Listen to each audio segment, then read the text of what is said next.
అందరికీ నమస్కారం. ప్రకాశం జిల్లాలో ఉమ్మడి ప్రకాశం జిల్లాలో దర్శి ఎర్రగొండపాలెం తర్వాత అత్యంత ప్రజాదరణ పొందుతున్నటువంటి కాన్స్టిట్యున్సీ. అదేవిధంగా వైసీపీ గెలిచేటువంటి అంటే రాబోయే ఎన్నికల్లో వైసీపీ గెలిచేటువంటి కాన్స్టిట్యున్సీలో ప్రకాశం జిల్లాలో ఉన్నటువంటి కాన్స్టిట్యున్సీలో కూడా తక్కువ పేరు చెప్పగలిగేటువంటి కాన్స్టిట్యున్సీ కనిగిరి నియోజకవర్గం. కనిగిరి నియోజకవర్గంలో అక్కడ ఉన్నటువంటి ఇన్ఛార్జి దద్దాల నారాయణ యాదవ్ కూడా కొంత దూకుడు పెంచారని కూడా తెలియజేసుకోవచ్చు.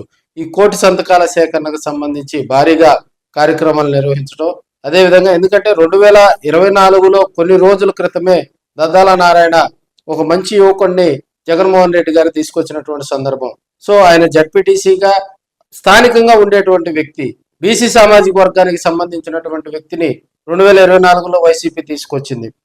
అప్పటి వరకు పనిచేసినటువంటి బుర్రా మధుసూదన్ యాదవ్ పై స్థానికంగా ఉన్నటువంటి నాయకులకు ఆయనకు కొన్ని ఇబ్బందికర పరిస్థితులు రావటం, పార్టీలో లుకలుకలు రావడంతో వాటన్నిటికీ చెక్కు పెడుతూ కూడా ఒక యువకుడు కొత్త వ్యక్తిని తీసుకొచ్చి మరి దద్దాల నారాయణ యాదవ్ని తీసుకొచ్చి 2024లో కొన్ని నెలల ముందు ఆయనకు సీటు కేటాయించినటువంటి సందర్భాలు గతంలో చూసాం.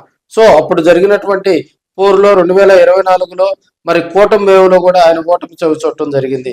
సో 2024 ఎన్నికల తదనంతరం కూడా కొన్ని కాన్స్టిట్యున్సీలో ఉన్నటువంటి నియోజకవర్గ ఇన్ఛార్జీలు కానీ అందుబాటులో లేరు. దద్దాల నారాయణ యాదవ్ 2024 ఎన్నికల తర్వాత కూడా ఓటమి నుంచి కొత్త నేర్చుకున్నాడు. రాజకీయంగా కూడా తన స్ట్రాటజీ మార్చుకున్నారు. ప్రజల సేవలోనే దాదాపుగా ఈ 1.5 సంవత్సరం కూడా ప్రజల అవసరాలు తీరుస్తూ ఎవరికైనా ఏదైనా చిన్న ఇబ్బందులు ఉన్నా కూడా వాటిని తీరుస్తూ మరి వైసీపీ నిర్దేశించినటువంటి వైసీపీ అధిష్టానం నిర్దేశించినటువంటి పార్టీ నిర్దేశించినటువంటి కార్యక్రమాలు మనం చూసాం. మనం నకిలీ మద్యంపై నిరసన కార్యక్రమాలు కానీ, అదేవిధంగా మరి పోరుబాట కానీ, అదేవిధంగా వైసీపీ అధిష్టానం నిర్దేశించినటువంటి కార్యక్రమాల్లో అక్కడ ఉన్నటువంటి క్యాడర్ బయటికి పోకుండా క్యాడర్ను కొంత మోటివేట్ చేస్తూ కూడా దద్దాల నారాయణ యాదవ్ అక్కడ చురుకైన పాత్ర పోషిస్తున్నారనే టాక్ అయితే వినిపిస్తా ఉంది.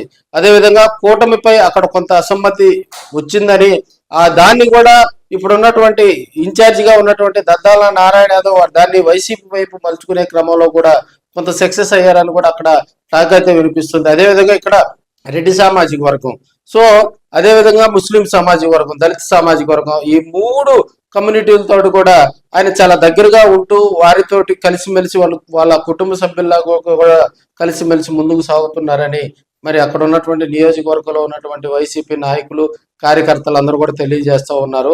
మరి ఒక మంచి శుభముహూర్తాన కూడా కనిగిరి నియోజకవర్గంలో దద్దాల నారాయణ యాదవ్కు మరి మంచి ఫలితాలు వస్తాయని అక్కడ ఉన్నటువంటి క్యాడర్ అయితే చెప్తా ఉంది.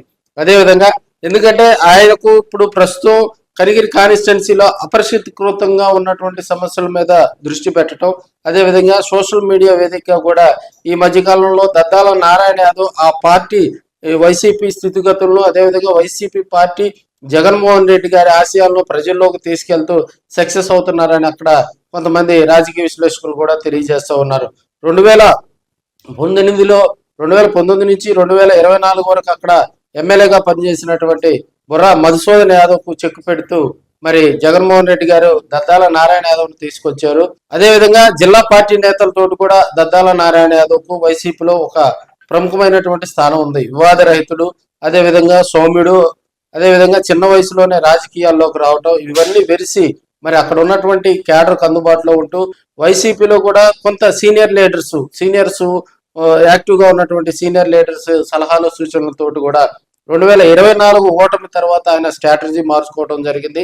వైసీపీని ఇప్పటికే గ్రామాన కూడా స్లీపర్ సెల్స్ గా ఉన్నటువంటి వారందరినీ యాక్టివ్ చేస్తూ ఉన్నారు. కనిగిరి టౌన్ మీద కూడా ఆయన ప్రత్యేకమైనటువంటి దృష్టి పెట్టి మిగతా మండలాలపై కూడా దృష్టి పెట్టి రాబోయే రోజుల్లో మరి ఒక శుభముహూర్తాన కూడా ఆయనకు మంచి ఫలితాలు వస్తాయని ఆశపడతా ఉన్నారు. చూద్దాం మరి.